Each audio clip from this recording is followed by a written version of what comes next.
In 1963, 129 men descended in the USS Thresher, the nuclear pride of the United States, but they never returned. The secret: it was not a Soviet attack. It was a ridiculously simple mistake. Today we will reveal how the ambition for speed created a death trap of ice and steel. If you want to know the failures that condemn the submarine, subscribe to keep exploring and comment your first theory.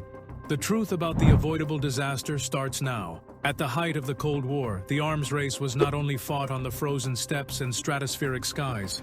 Its most critical battlefield was in the silent depths of the ocean. The USS Thresher, SSN 593, was not just a submarine, it was a statement. Launched in 1961, it represented the vanguard of American naval technology, faster, quieter, and crucially, capable of diving to depths never before reached. It was the first of a new class designed to hunt and counter the growing Soviet fleet of nuclear and diesel-electric submersibles, which already surpassed previous U.S. models in diving capacity. The Thresher promised undisputed dominance beneath the waves, but its operational life was ephemeral. On April 10, 1963, while conducting deep dive tests about 370 kilometers east of Cape Cod, Massachusetts, it disappeared. The United States Navy lost 129 souls in the worst submarine disaster in peacetime history. Without a modern digital black box, the investigation became a forensic odyssey, reconstructing the disaster from fragmented sonar recordings from the rescue ship Skylark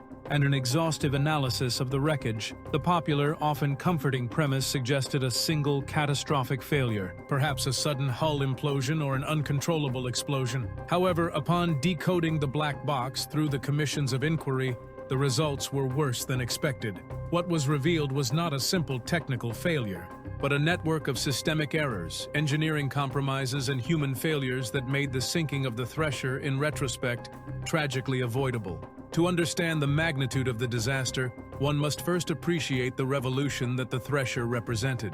The previous class, the Skipjack, had introduced the teardrop-shaped hull for superior hydrodynamic efficiency, but suffered from acoustic defects. The Thresher set out to correct them. Among its innovations, the enhanced silence stood out, where all main machinery and pumps were mounted on suspended rafts, isolating them from the pressure hull. This eliminated vibrations and noise that contaminated passive sonar listening, allowing the Thresher to hear its prey without being detected, the cat-and-mouse game at its best. It was also designed for extreme depth, using an improved HY80 steel alloy that allowed it to dive almost twice as deep, 396 meters, as its predecessors. Furthermore, in search of weight savings and experimental welding, engineers opted for silver brazing to join the seawater pipe joints, a technique that promised greater strength. These improvements transformed the Thresher into a frontline predator, a vital weapon in the geopolitical conflict. However, the haste to put this machine to sea cutting costs and accelerating construction sowed flaws in its design that would be its death sentence. Post-accident investigation results showed that the accident was not an isolated event, but the result of an accumulation of questionable design decisions and a lack of rigor in quality control. The first critical factor was the silver brazing itself. Although initially tested, it was never inspected again after the submarine put to sea. Subsequent analysis revealed that this experimental joining method had a much higher failure rate than anticipated, especially in seawater pipe joints exposed to extreme pressures. One or more of these defective joints would become the starting point of the tragedy.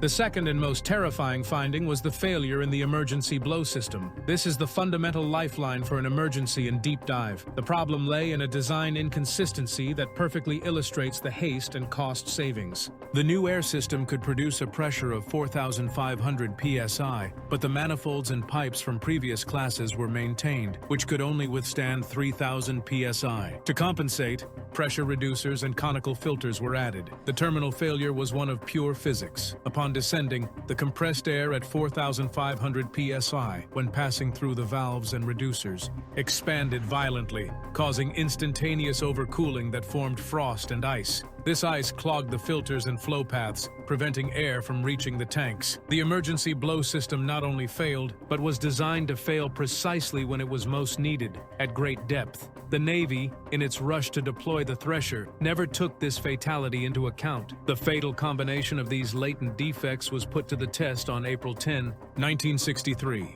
The Thresher was at about 456 meters, exceeding its normal operating depth, when the chain of irreversible events began. The first indication of problems that the rescue ship Skylark picked up via underwater telephone was that they had a slight problem and were dealing with loss of buoyancy. It is believed that one of the silver braze joints failed, opening a breach for high-pressure seawater. The flooding was massive and rapid, increasing the weight by more than 6,800 kilograms and soaking the electrical panels, leading to an emergency reactor shutdown. SCRAM. The Thresher was left without its main source of power and propulsion. We are at the darkest point of this tragedy. The reactor shut down and the emergency blow system failed due to an incredibly basic design flaw. If the Navy had conducted a single additional test, 129 men would be alive. What do you think is worse? Design negligence or lack of crew training? Before we reveal how this disaster rewrote the rules of naval safety, stop for a second. Like it if this failure impacted you, subscribe if you haven't already, and leave your opinion in the comments about the most serious error. In a desperate attempt, the crew tried the emergency blow, but the trap that poor engineering had set closed. The ambient air humidity, combined with the pressure drop in the valves, created the deadly frost. The ice completely clogged the filters and flow paths, preventing air from reaching the ballast tanks. Without power, without the ability to expel ballast, the Thresher was left at the mercy of its own weight and the immense pressure of the ocean. The submarine continued its inexorable descent, exceeding 700 meters, far beyond its predicted collapse depth. The last intelligible message received by the Skylark was an unmistakable noise, the sound of a steel hull being crushed. At 2,560 meters deep, the Thresher imploded, being reduced to debris. Beyond the technical account of the sinking, the gloomiest result of deciphering this black box was the exposure of a culture of complacency and inexperience that allowed these failures to exist and persist. The haste to win the arms race led to cost-cutting and accelerated production, and what is worse, to not testing critical parts, such as the blow system, at the depths at which they were expected to function. This lack of rigor in testing was a systemic failure. The human factor was also critical. The crew was ill-prepared to handle such a novel machine in a deep emergency, with a new captain, an executive officer with no experience in the class, and a reduced number of officers. The most amazing thing is that the Thresher was so novel that land-based simulators had not been developed for the crew to practice emergencies, a tool that previous classes did have. This combination of serious design flaws and a crew unfamiliar with the experimental systems created a death trap. The sinking of the USS Thresher proved that a modern nuclear submarine could not rely on half measures or blind faith in innovation. The worse-than-expected results of the investigation revealed that the problem was not an unpredictable event, but a series of avoidable failures. The tragedy, which cost 129 lives, left an inescapable legacy. The United States Navy instituted the SUBSAFE program, a draconian quality control and certification program that ensured that every component, every braze joint, every valve, and every emergency procedure was rigorously tested and certified, not only during construction,